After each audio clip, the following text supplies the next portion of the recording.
Bill and Pete Go Down the Nile. Written and illustrated by Tommy DePaula.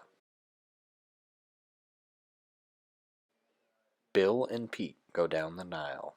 Written and illustrated by Tommy DePaula. Tomorrow was the first day of school, and William Everett Crocodile, who was called Bill, and his friend Pete, who was his toothbrush, were getting ready. "Don't forget your new pencil box, Bill," said Mama. "And your new lunchbox," said Pete. "It will be so nice to see Ms. Ibis again, Mama," said Bill. "I wonder what you'll learn this year," said Mama. The next morning, after kissing Mama goodbye, Bill and Pete started out for school. It was fun to see all the other little crocodiles again. "Now, class," said Ms. Ibis, "we are going to start this school year by studying the history and geography of Egypt and the River Nile." "Oh, goody!" cried all the children.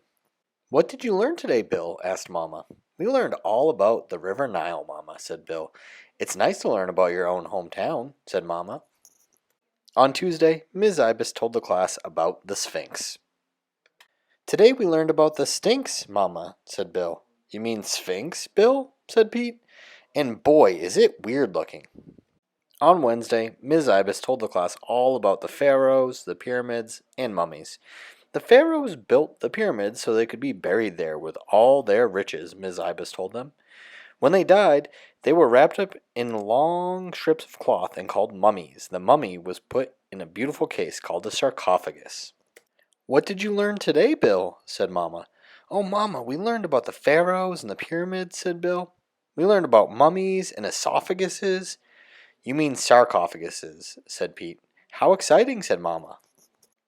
On Thursday, Ms. Ibis told the class about the sacred eye of Isis. "It is the most valuable jewel in all the world," said Ms. Ibis. "Ooh," said all the little crocodiles. "But," she added, "there's a saying that whoever owns it has bad luck." "Ooh," said all the little crocodiles. "That is why it is kept in the Royal Museum," said Ms. Ibis. "Now how would you like to see the Sphinx, the pyramids, and the sacred eye of Isis?" "Oh, yes," said all the little crocodiles. "Well, tomorrow we are going to take a class trip down the Nile." "Hooray!" they all shouted. "Do you have your lunchbox?" asked Mama. "Yes, Mama," said Bill. "Now, Pete, don't forget to brush Bill's teeth," said Mama. "I won't," said Pete. "Have a good time and listen to Miss Ibis and do what she says," said Mama.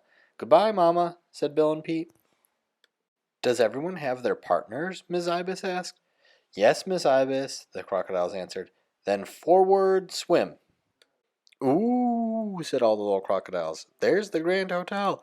"Ooh," said all the little crocodiles. "There's the Sphinx." "Bill," said Pete, "look at that man in the big car with all the ladies." "He must be a pharaoh," said Bill. "Watch out for the bad guy," whispered an old crocodile to Bill and Pete as he swam by. "Stay in line," said Miss Ibis as the Nile Queen went by. "Ooh," said all the little crocodiles. "Here we are at the pyramids," said Miss Ibis as the class stepped ashore. Miss Ibis bought the tickets and they all went inside. "The guide will hold a big mirror to help light up the passageway so we can see," Miss Ibis explained to the class. "Now, as I told you all, the mummies and all the riches are no longer kept here. They are in the Royal Museum, which we will visit next, and where we will see the sacred eye of Isis." "Ooh," said all the little crocodiles. The class saw mummies and sarcophaguses and the sacred eye of Isis. "There's that man again, Bill," whispered Pete. "He sure looks familiar."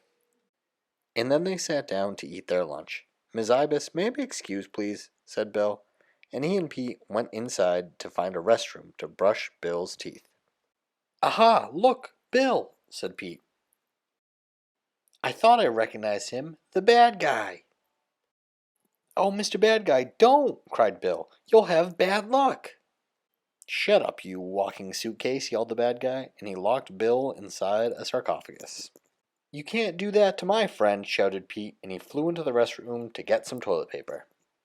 "Take that," said Pete, and he flew around and around, and presto, the bad guy was a mummy. Then Pete untied a guard who let Bill out of the sarcophagus. "Where have you been, William Everett?" scolded Mrs. Ibis. "Why, these two fine fellows saved the sacred eye of Isis from falling into evil hands," said the head of the museum. "The bad guy is being taken to Cairo and put in jail, and as a reward we're going to send you all home on the Nile Queen." Ooh, said all the little crocodiles. And so, Mama, that's what happened on our first class trip, said Bill. My goodness, said Mama, what an adventure. And Ms. Ibis was right, said Bill. The sacred eye of Isis does bring bad luck, especially to bad guys, said Pete.